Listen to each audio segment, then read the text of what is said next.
सुप्रभात एक बार सभी लोगों को।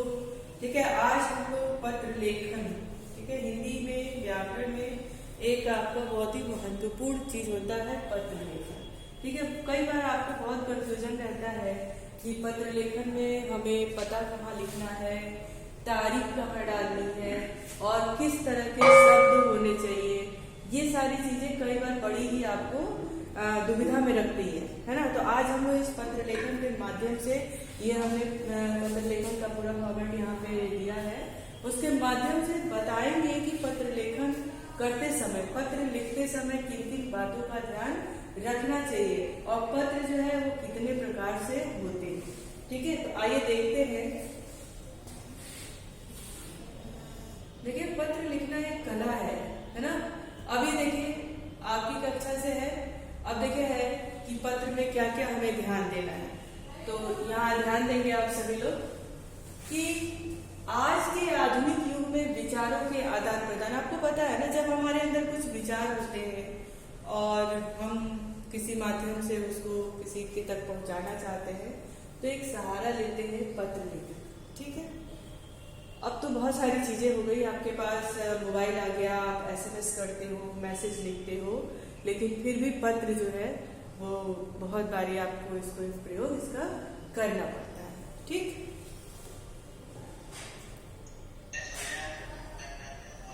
ठीक है, तो अब हम लोग देखेंगे कि इसको लिखने की शुरुआत कैसे करोगे, है ना। पत्र है क्या, ये कितने प्रकार के है ना। तो देखिए, आज के आधुनिक युग में विचारों के आदान प्रदान करने के साधन तो बहुत उपलब्ध है ना। आप कहते हो कौन पत्र लिखे, जाओ मैसेज कर देते हैं, परंतु पत्र लेखन का हमारे जीवन में आज भी क्या है, महत्वपूर्ण स्थान है। पत्रों को इसी आधार पर दो भेदों में बांटा गया है। एक तो बात करते हैं औपचारिक पत्र और दूसरा क्या है, अनौपचारिक पत्र।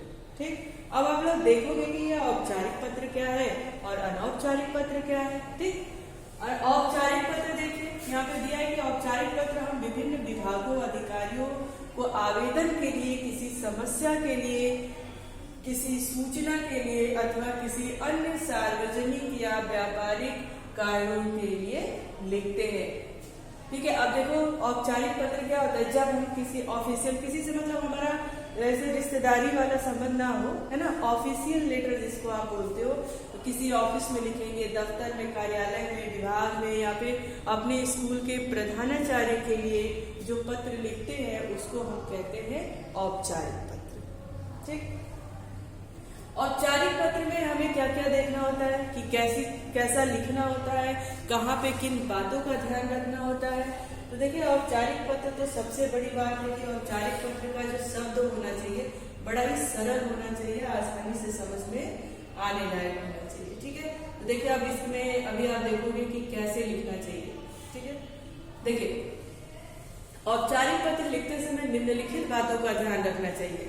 किन किन बातों का ध्यान हमें रखना है कि प्रेषक का पता, प्रेषक जो भेजते, जिसको हम भेज रहे हैं, है ना, उनका पता, फिर दिनांक, फिर अभिवादन, स्वनिर्देश, हस्ताक्षर आदि बाई ओर लिखा जाता है। जब हम लेटर लिखते हैं, पत्र लिखते हैं किसी, एक छोटा सा ले लीजिए कि अगर मान लीजिए हम अपने विद्यालय में प्रार्थना पत्र जिसे हम कहते हैं, अगर अपने विद्यालय प्रधानाचार्य को किसी कारणवश हमें कोई पत्र लिखना है ना, तो वहां पे कैसे लिखेंगे, तो प्रेषक का पता, है ना, जिसको पता जहाँ पे लिख रहे हैं उनका पता इस तरफ होना चाहिए, बाई तरफ होना चाहिए, और तिथि, डेट भी होना चाहिए। ठीक, और अभिवादन, स्वनिर्देश, हस्ताक्षर आदि कहाँ होना चाहिए, पत्र के लिखते समय बाई तरफ होना चाहिए। इसके बाद क्या है, इसके बाद तिथि लिखी जाती है। पहले क्या होगा, प्रेषक का पता, दिनांक, अभिवादन, स्वनिर्देश, हस्ताक्षर आदि क्या होता है, बाई तरफ लिखना होता है। इसके बाद तिथि लिखी जाती है और संक्षेप में पत्र का विषय लिखा जाता है। अभी हम आपको एक फॉर्मेट दिखाएंगे कि किस तरह से। तो पहले तो आप प्रेषक का पता लिखेंगे, दिनांक लिखेंगे, उसके बाद तिथि लिखेंगे और उसके बाद विषय डाल करके विषय लिखेंगे कि किस मद में आप पत्र अपने विद्यालय के प्रधानाचार्य को लिख रहे हैं।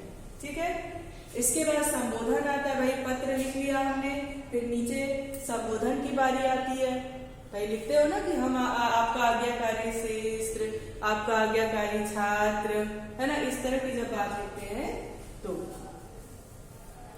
तो संबोधन आता है जैसे महोदय,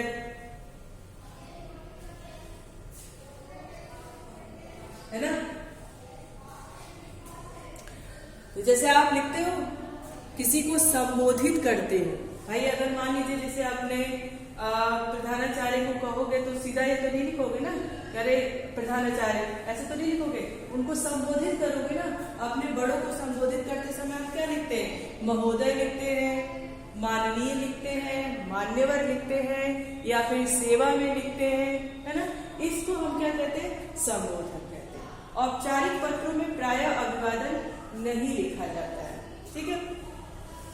इसके बाद क्या होता है, जब पत्र लिख लिया जाता है तो आखिर में जब हम अपनी बात कह लेते हैं तब हम क्या करते हैं? धन्यवाद लिखते हैं, और अंत में क्या करते हैं? धन्यवाद लिखा जाता है। उसके बाद क्या किया जाता है? लिखते हो ना, अंत में प्रार्थी, विनीत, आपका आज्ञाकारी शिष्य, है ना, आदि जो हो उसे लिखा जाता है, और फिर लिखने वाले का नाम, पता लिखा जाता है, ठीक है। संबोधन में देखिए क्या है, संबोधन श्रीमान, महोदय, माननीय आदि, मान्यवर आदि। अभिवादन प्रायः नहीं होता है, अधिकांशतः हम अभिवादन नहीं लिखते हैं, ठीक है। अंत के शब्द प्रार्थी, निवेशक, निवेदक, विनीत, भवदीय।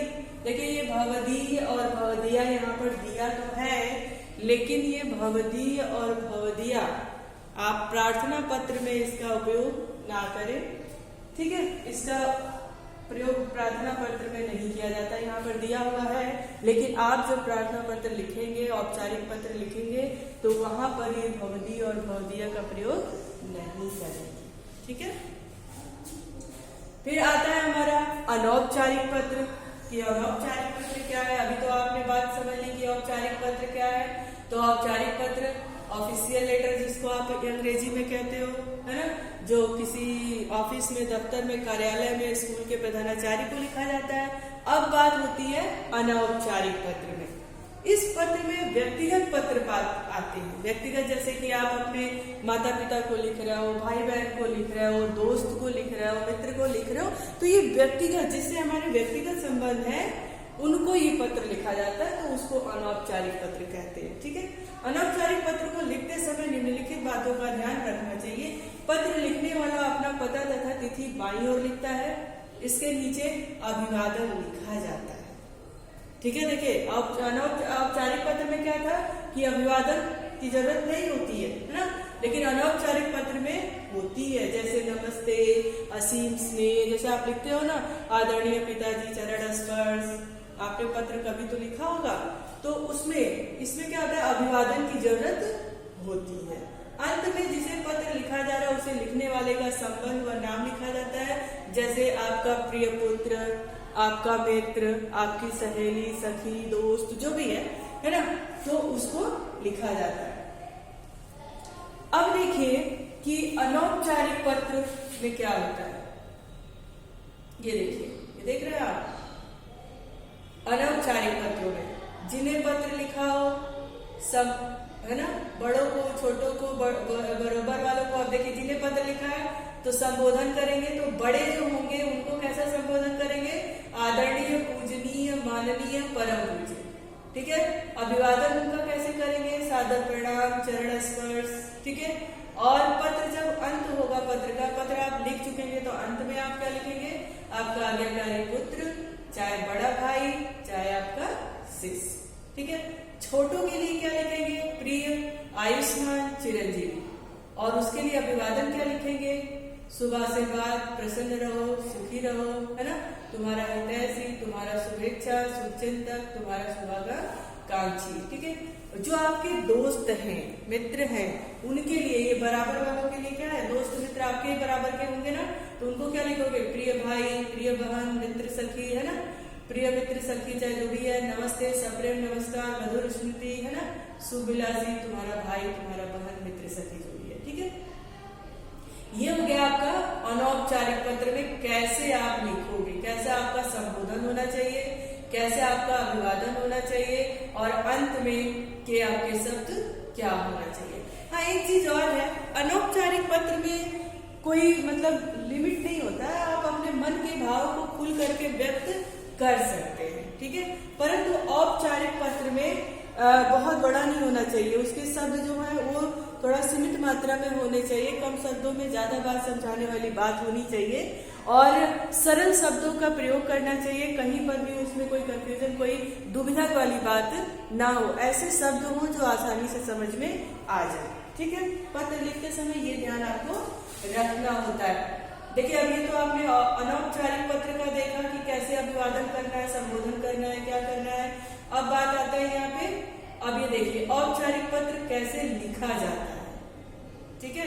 अगर मान लीजिए आपके पास कोई प्रश्न आया कि अपने विद्यालय के प्रधानाचार्य को आर्थिक सहायता प्राप्त करने के लिए पत्र लिखिए, है ना। आपका विद्यालय में कोई आपके प्रधानाचार्य जो है मतलब प्रिंसिपल साहब, तो अगर उनको आर्थिक सहायता, आपको कुछ आर्थिक सहायता उनसे चाहिए तो उसके लिए अगर पत्र लिखने की बात हो या फिर फीस माफी के लिए हो, है ना, इस तरह की जब कोई पत्र लिखने की बात आए तो आप उसकी शुरुआत कैसे करेंगे। देखिए यहाँ पे आपने देखा क्या लिखा है, लिखा है ना सेवा में, यहाँ पर कॉमा नहीं लगा है परंतु आप यहाँ पे लिखते समय कॉमा का प्रयोग करेंगे, सेवा में। फिर अगर अपने प्रधानाचार्य को यहाँ पर लिख रहे हैं, ये अगर मान लीजिए ये तो प्रधानाचार्य को पत्र लिखने की बात हुई, किसी कार्यालय में, दफ्तर में, ऑफिस में अगर लिखने की बात हुई तो उनको यहाँ पर संबोधित करेंगे, ठीक है।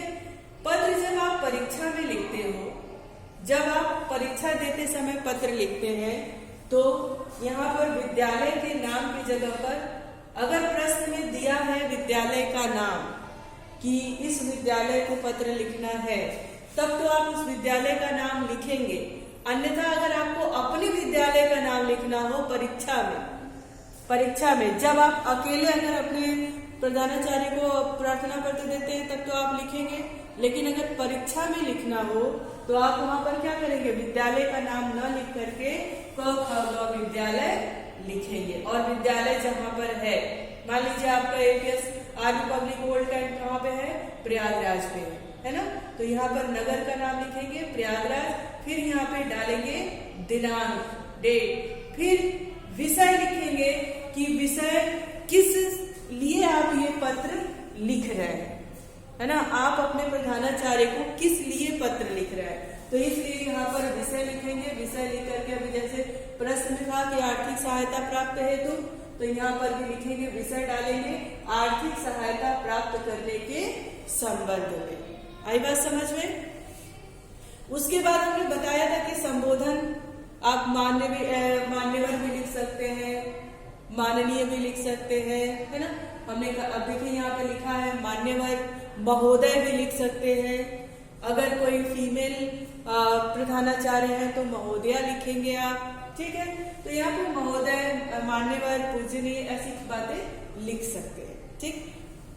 ये हो गया आपका यहाँ से ये जो फॉर्मेट आपको हमने पढ़ाया था कि बाईं तरफ होना चाहिए, तो ये साइड हमारा क्या है, बाईं तरफ है, ठीक। उसके बाद मान्यवर लिखेंगे, उसके बाद हम अपना पत्र ठीक इसी मान्यवर के नीचे से शुरू करेंगे। कैसे लिखेंगे कि सविनय निवेदन है कि भाई हम प्रार्थना पत्र लिख रहे हैं ना, उनको निवेदन कर रहे हैं, तो हमारे शब्दों में रिक्वेस्ट, निवेदन होना चाहिए। तो कैसे लिखोगे, सविनय निवेदन है कि मैं आपके विद्यालय कक्षा 8वीं और जिसके भी छात्र हैं आप का छात्र हूँ, मैं विद्यालय में पिछले 4 वर्षों से अध्ययनरत हूँ, यानी पढ़ाई कर रहा हूँ। इन सभी वर्षों में मेरा पढ़ाई का रिकॉर्ड अच्छा रहा है, स्तर अच्छा रहा है। पढ़ाई के साथ साथ मैंने विद्यालय द्वारा आयोजित अनेक कार्यक्रमों में भाग लेकर अनेक पुरस्कार प्राप्त किए हैं। आप पहले उनको बताएंगे ना कि हम आपके ही विद्यालय के छात्र हैं और मेरा जो जितने वर्षों से मैं पढ़ाई कर रहा हूँ तो मेरा ये स्थिति रहा है ना। महाशय मेरे पिताजी, अब आपको आर्थिक उनसे धन चाहिए, भाई आर्थिक सहायता चाहिए, तो कुछ तो अपनी बातें बताएंगे ना कि हमें इस तरह की परेशानी है, तो आप क्या कहोगे, महाशय मेरे पिताजी की एक वर्कशॉप थी, या फिर कुछ भी जो भी आपके पिताजी को आर्थिक सहायता के लिए जो भी परेशानी आई हो तो उसको यहाँ पर लिखेंगे कि मेरे पिताजी की एक वर्कशॉप थी या फिर एक दुकान थी या फिर जो भी था, जिसे सरकारी नियमों के अनुसार बंद करा दिया गया, चाहे वो बंद हो जाए, चाहे वो दुकान टूट जाए, कुछ भी आप अपना एक परेशानी बता सकते हैं। इसके कारण घर की आर्थिक स्थिति डमाडोल हो गई है या फिर आर्थिक स्थिति कुछ खराब हो गई है। पिताजी ने नया व्यापार शुरू किया है पर उसके चलने में थोड़ा समय है। इस परिस्थितियों में मेरे पिताजी मेरा शिक्षण शुल्क वहन नहीं करने में असमर्थ है। ठीक है, बस हो गया। आपकी सारी बात समझ में आ गई कि आपने ये प्रार्थना पत्र, आर्थिक सहायता के लिए प्रार्थना पत्र क्यों लिखा है। ठीक, अब हम उसको, इतनी बात तो हमने बता दी। उसके बाद आप लिखेंगे अंत में यहाँ से एक पैराग्राफ छोड़ के दूसरे जगह से कि अतः आपसे अनुरोध है कि इस वर्ष मुझे विद्यालय की ओर से आर्थिक सहायता प्रदान करने की स्वीकृति देने की कृपा करें, जिससे मेरी पढ़ाई में किसी तरह का रुकावट या बाधा ना हो सके। ठीक, अब ये करने के बाद भाई उनको आप आभार व्यक्त करेंगे ही, धन्यवाद देंगे ही। तो देखिए कितना बढ़िया लाइन लिखा है कि आपकी इस कृपा के लिए आजीवन आपका आभारी रहूंगा। धन्यवाद, आपका आज्ञाकारी शिष्य। आप अपना नाम भी नहीं लिखेंगे, यदि परीक्षा में लिखेंगे तो। अगर इंडिविजुअल एक अकेले आप जाकर के स्कूल में आपको सच में जरूरत है तो यहाँ पर आप अपना नाम लिखेंगे, लेकिन परीक्षा के दौरान जब परीक्षा हॉल में आप बैठे रहेंगे तब आपको अपना नाम क्या करना है, गोपनीय रखना है। आपको अपना नाम और विद्यालय का नाम गोपनीय रखना है। कहाँ पर, परीक्षा में। लेकिन जब आप ऐसे ही अकेले ही जाके सच में आपको इसकी जरूरत है और आप अपने प्रधानाचार्य को एक प्रार्थना पत्र लिखना चाहते हैं, तब वहां पर आप अपना नाम लिखेंगे। कक्षा 8वीं अनुक्रमांक इतना। आई बात समझ में? आई बात समझ में कि कैसे आपको औपचारिक पत्र लिखना है? कोई दिक्कत बेटा यहाँ पे? हमेशा ध्यान रखें, हाँ हमेशा एक बात का ध्यान रखेंगे, जब आप परीक्षा के दौरान पत्र लिख रहे हो, है ना, अगर मान लीजिए आपकी अभी परीक्षा होगी, फाइनल एग्जाम होगा और मैंने कुछ इस तरह का पत्र लिखने को आपको दिया, तो वो वहां पर आप ये जो विद्यालय का नाम है क ख ग, तो आप विद्यालय का नाम क ख ग विद्यालय ही लिखेंगे। ठीक है, अपने नाम की जगह पर क ख ग ही लिखेंगे। लेकिन अगर आपको सामने से सच में प्रधानाचार्य को पत्र लिखना है तो यहाँ पर आप अपने विद्यालय का नाम लिखेंगे। आई बात समझ में? यहाँ पर आप अपना नाम लिखेंगे। आई बात समझ में? आ रही बात समझ में बच्चों? हाँ देखिए, आप ऐसे तो पत्र आपने बहुत लिखे होंगे, प्रार्थना पत्र लिखे हैं ना, जब आपको छुट्टी चाहिए होती है। तो देखिए यहाँ पर दिया है सेवा में प्रधानाचार्य, ये सेवा में के बाद एक कॉमा लगाइएगा आप लोग, यहाँ पर नहीं लगाया पर आप लोग लगाइएगा। ठीक है, विराम चिन्हों का भी बड़ा महत्व होता है। तो यहाँ पे देखिए प्रधानाचार्य को आप लिख रहे हैं पत्र, आपका विद्यालय, और ये विद्यालय जहां पर भी स्थित है, आपका विद्यालय प्रयागराज में भी है ना, हो सकता हो कि आप कहीं दूसरी जगह पढ़े तो वो स्थान बदल जाए, तो जिस किसी भी स्थान पे है आप विद्यालय है उस स्थान का नाम लिख देंगे। ठीक है, फिर विषय अवकाश के लिए प्रार्थना पत्र, आपको छुट्टी चाहिए ना इसलिए आप प्रार्थना पत्र लिख रहे हो। फिर आपने देखिए यहाँ पे शुरू कैसे किया, महोदय निवेदन है, यहाँ पे सभी ने निवेदन भी लिख सकते हैं। निवेदन यह है कि मैं आपके विद्यालय की 8वीं कक्षा का छात्र या छात्रा हूँ। कल विद्यालय आते समय मुझे बुखार आ गया जो रात तक और बढ़ गया। डॉक्टर ने मुझे 4 दिन तक चलने फिरने से मना किया, अतः मैं विद्यालय आने में असमर्थ हूँ। कृपया मुझे जिस डेट तक आपको छुट्टी चाहिए, है ना, उस डेट का अवकाश देने की प्रदान करें। धन्यवाद, आपका आज्ञाकारी छात्र या छात्रा। अगर लड़का है तो छात्र, लड़की है तो छात्रा। शिष्य भी लिख सकते हैं, शिष्या भी लिख सकते हैं। ठीक है, और अपना नाम, ये सब। ठीक है।